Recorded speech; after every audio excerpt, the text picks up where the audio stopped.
بھی ناجائز ہے۔ ان تمام آیات میں خدا تعالی نے تمام طریقے بددیانتی کے بیان فرما دیے، اور ایسا کلام کلی کے طور پر فرمایا جس میں کسی بددیانتی کا ذکر باہر نہ رہ جائے۔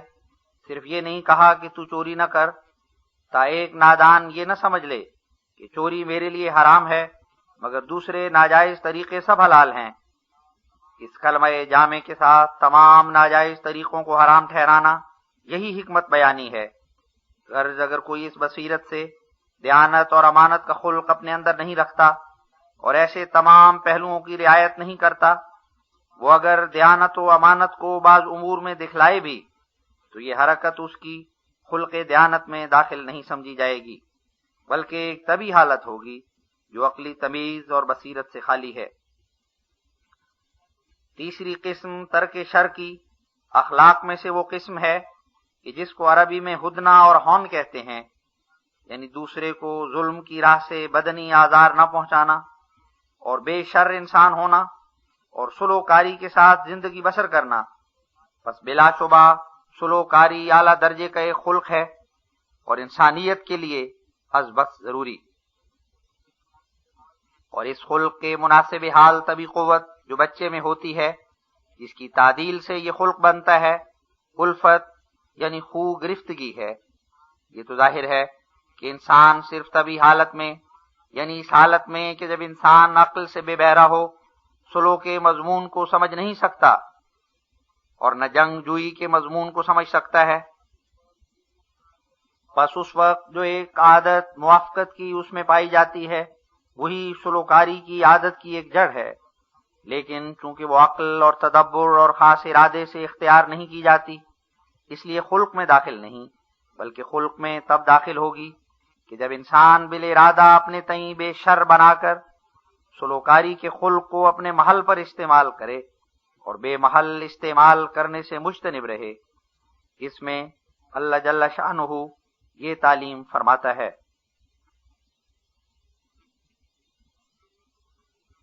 وَأَصْلِحُوا ذَاتَ بَيْنِكُمْ۔ الانفال 2۔ الصلح خیر۔ النساء 129۔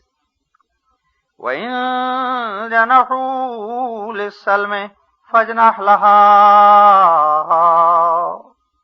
الانفال 62۔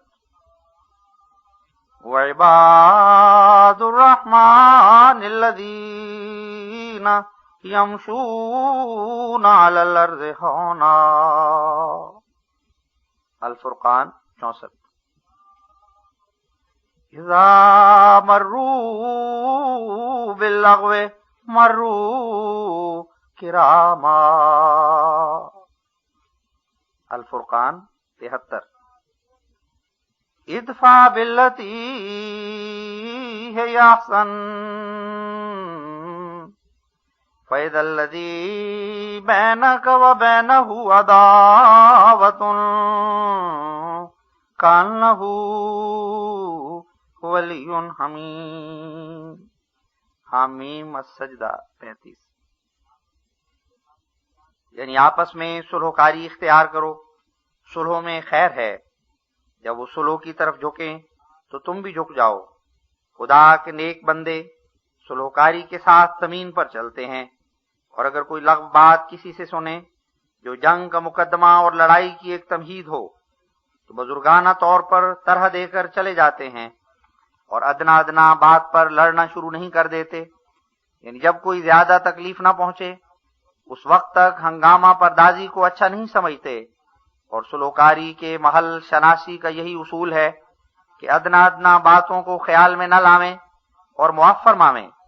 اور لغو کا لفظ جو اس آیت میں آیا ہے تو واضح ہو کہ عربی زبان میں لغو اس حرکت کو کہتے ہیں کہ مثلا ایک شخص شرارت سے ایسی بکواس کرے یا بنیت ایذاء ایسا فعل اس سے صادر ہو کہ دراصل اس سے کچھ ایسا حرج اور نقصان نہیں پہنچتا۔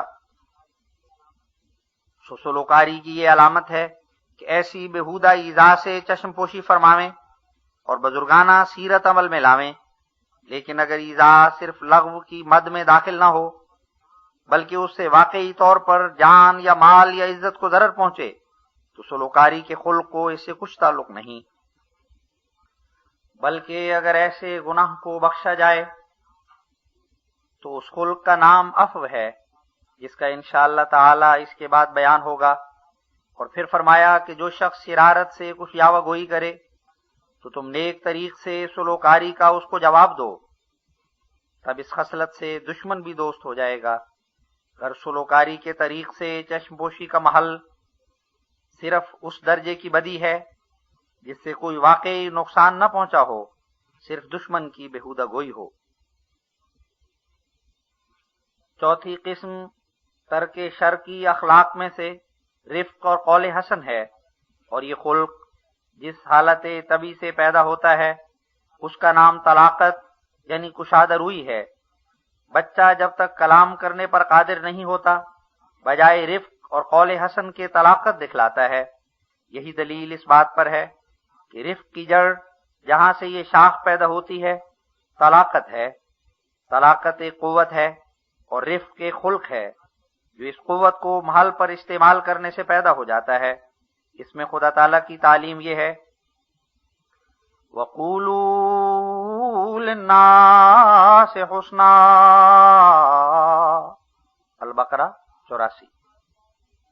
لا يسخر قوم من قوم عسى أن يكونوا خيرا منهم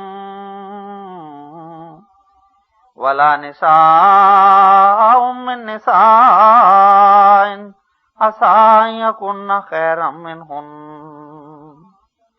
ولا تلمزوا أنفسكم ولا تنابزوا بالألقاب، الحجرات 12۔ اجتنبوا كثيرا من الظن إن بعض الظن اسم ولا تجسسوا ولا يغتب بعضكم بعضا، الحجرات 13۔ ولا تقف ما ليس لك به علم إن السمع والبصر والفؤاد كل أولئك كان عنه مسؤولا، بنی اسرائیل 37۔ یعنی لوگوں کو وہ باتیں کہو جو واقعی طور پر نیک ہوں۔ ایک قوم دوسری قوم سے ٹھٹھا نہ کرے، ہو سکتا ہے کہ جن سے ٹھٹھا کیا گیا ہے وہی اچھے ہوں۔ بعض عورتیں بعض عورتوں سے ٹھٹھا نہ کریں، ہو سکتا ہے کہ جن سے ٹھٹھا کیا گیا ہے وہی اچھی ہوں۔ اور عیب مت لگاؤ، اپنے لوگوں کے برے برے نام مت رکھو، بدگمانی کی باتیں مت کرو، اور نہ عیبوں کو کرید کرید کر پوچھو۔ ایک دوسرے کا گلہ مت کرو، کسی کی نسبت وہ بہتان یا الزام مت لگاؤ جس کا تمہارے پاس کوئی ثبوت نہیں، اور یاد رکھو کہ ہر ایک عضو سے مواخذہ ہوگا، اور کان، آنکھ، دل ہر ایک سے پوچھا جائے گا۔